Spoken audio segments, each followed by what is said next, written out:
बोलो विष्णु भगवान की जय। पाठ पूजा चैनल में आज हम आमल की एकादशी की कथा सुनेंगे।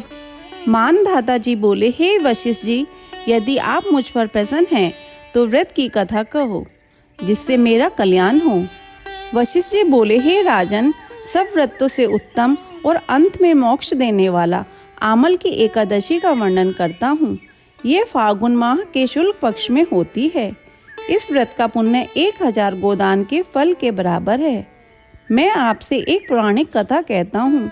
एक वैदिक नामक नगर में ब्राह्मण, वैश्य, क्षत्रिय, शुद्ध चारों वर्ण आनंद पूर्वक रहते थे। उस नगर में चैत्ररथ नामक चंद्रवंशी राजा था। वह महाविद्वान तथा धार्मिक था। वहाँ के निवासी वृद्ध से बालक प्रत्येक एकादशी का व्रत करते थे। एक समय फाल्गुन मास के शुक्ल पक्ष को आमल नामक एकादशी आई। उस दिन राजा से प्रजा तक, वृद्ध से बालक तक सबने हर्ष सहित उस एकादशी का व्रत किया।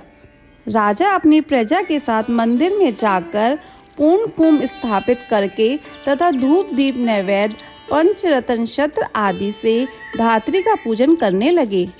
वे सब धात्री की इस प्रकार स्तुति करने लगे, हे धात्री, तुम ब्रह्म स्वरूप हो, तुम ब्रह्मा जी द्वारा उत्पन्न हो और सारे पापों को नष्ट करने वाली हो। तुमको नमस्कार है। अब तुम अर्घ स्वीकार करो। तुम श्री रामचंद्र द्वारा सम्मानित हो। मैं आपकी प्रार्थना करता हूँ, मेरे समस्त पापों को हरण करो। उस देवालय में रात्रि को सबने जागरण किया। रात्रि के समय उस जगह एक बहेलिया आया। वह महापापी तथा दुराचारी था। वह भूखा प्यासा था। उस जगह विष्णु भगवान की कथा एकादशी महात्म्य सुनने लगा। बहेलिया ने उस रात्रि को अन्य लोगों के साथ जागकर व्यतीत किया।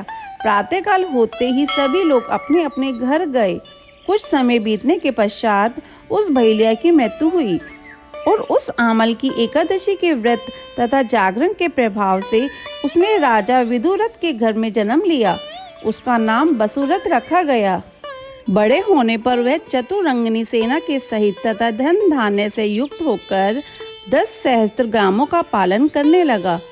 वह तेज में सूर्य के, कांति में चंद्रमा के, वीरता में विष्णु भगवान के और क्षमा में पृथ्वी के समान था। वह अत्यंत धार्मिक, सत्यवादी, कर्मवीर और विष्णु भक्त था। वह सदैव यज्ञ किया करता था। एक दिन वह राजा शिकार खेलने के लिए गया। देव योग से वह राजा रास्ता भूल गया। तब वह उसी वन में एक वृक्ष के नीचे सो गया। उसी समय पहाड़ी मलेच्छ वहां आए और राजा को अकेला देखकर उस पर मारो मारो का शब्द करके टूट पड़े। वह मलेच्छ कहने लगे कि इस दुष्ट राजा ने हमारे संबंधियों को मारा है तथा देश से निकाल दिया है, अतः इसे अब अवश्य मारना चाहिए। ऐसा कहकर वह मलेच्छ राजा पर अस्त्र शस्त्र का प्रहार करने लगे। उनके अस्त्र शस्त्र राजा के शरीर पर गिरते ही नष्ट हो जाते और उसको पुष्पों के समान प्रतीक होते।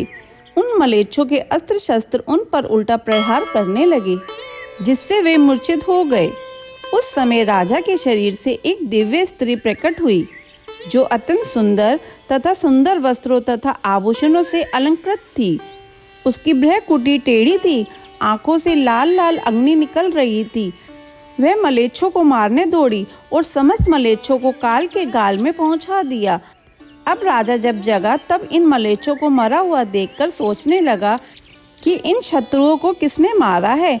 जब वह राजा ऐसा विचार कर रहा था तब ही आकाशवाणी हुई और कहने लगी, हे राजन, इस संसार में तेरी विष्णु भगवान के अतिरिक्त कौन रक्षा कर सकता है। इस आकाशवाणी को सुनकर राजा अपने नगर को वापस आ गया और सुखपूर्वक राज करने लगा। महर्षि वशिष्ठ जी बोले, हे राजन, यह सब आमल की एकादशी के व्रत का प्रभाव था। जो मनुष्य इस आमल की एकादशी को व्रत करते हैं वे सब प्रत्येक कार्य में सफल होते हैं और अंत में विष्णु लोक में जाते हैं। कथा संपूर्ण। बोलो विष्णु भगवान की जय। अगर आपको ये कथा सुनना अच्छा लगा हो तो इसे लाइक करके शेयर करें। चैनल पर नए हैं तो सब्सक्राइब करें।